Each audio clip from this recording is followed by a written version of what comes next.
abazze mwoleso basubye emisomo muli okulunda ebyenjanja, okulunda enkoko, okulunda embizi n'okulima omuddo. Mu birala baddemu okulima emmwanyi, okulunda ente z'amata n'omusomo okukyusa endowooza guyite mindset change.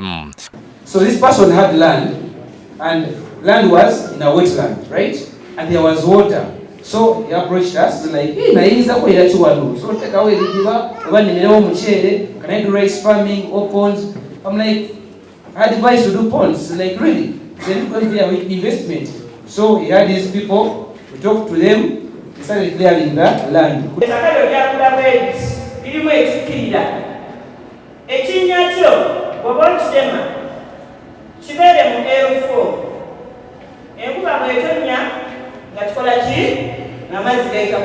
Akulira ekitongole kya Yolasi mu Uganda William Kabanda akuliza bannayuganda balunda ente okufaayo okulondola omutindo gw'ente ze bagula. Omulunzi yenna yenna yeetanira okwongera omutindo ku nte ze n'okufuna amata amangi n'okufuna ssente n'amagoba agawaggulu ennyo. Wandoli weetanira okulunda ente ez'olulyo. Ente ez'olulyo nga tukolekedde ebika ebyenjawulo, emisaayi egy'enjawulo nga mugira emabega wange, omusaayi gwa Giolando, omusaayi gwa Fresian, ogwa Jaze, Brown Swiss. Abasabye okwettanira okwesa enkola ey'okwakisa ente. Jangu mu Yolasi weefunire ku nte ezo ez'endyo. Olabika nti faamu yo ekukolera amagoba. Yakulira Buddu Millers John Miri Mawejje aliko okuwabula kakozi eri abantu. Products ze tukola obuugi obw'abato n'abakulu. Bano abaana abatalina appetite baagala kulya abakoze oba muwabu ekikopo kya buugi. Tulina obuugi obukoleddwa mu nsujju, tulina obuugi obukoleddwa mu soya n'omuceere n'amata, tulina obuugi bwe tuteekamu ebikuta by'amagi. Buyamba nnyo abaana okubongera mu calcium. Namaganda Bena owawuga Food asimye group okuteeka omwaliso omulungi nakuliza abantu okubettanira. Abalimi baffe tubayambako okubeera nga tubasitula naddala mu bigambo by'ebyenfuna nga tubawa ku ssente. Oli mulimi ng'oli eyo oyagala kugula nsigo, oyagala kugula ddagala, oyagala kugula bijimusa, Yuga Food weeri okubeera ng'ekuyamba. Ate akulira obulimi n'obulunzi makomera Okedi John Peter yasimye group olw'okuba omukisa okulaga ensi bakola.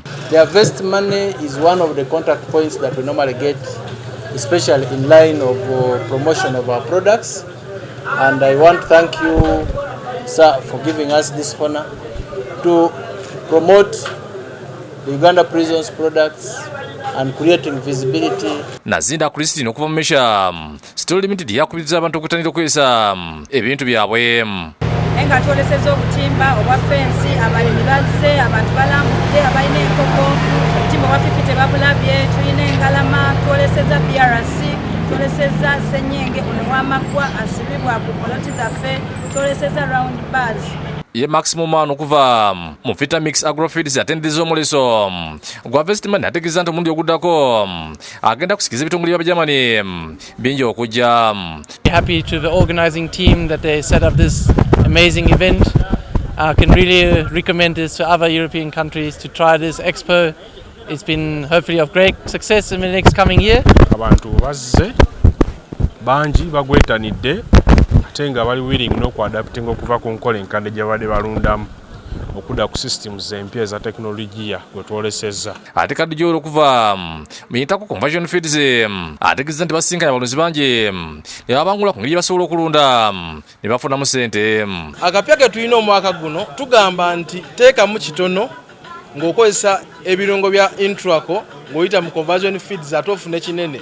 Tukugamba jangu wano mu Conversion Feeds tukuwe ekirungo kya Intraco ekinaakusobozesa okukuza enkoko yo maximum ekinene nnyo wiiki 4 n'ekitundu ojja kuba otunze ng'ate oli mu live weight 1.8 1.9 ku kilo 2 mu wiiki 4 bweziti enkoko ya bulero bere ng'ogijjeeyo.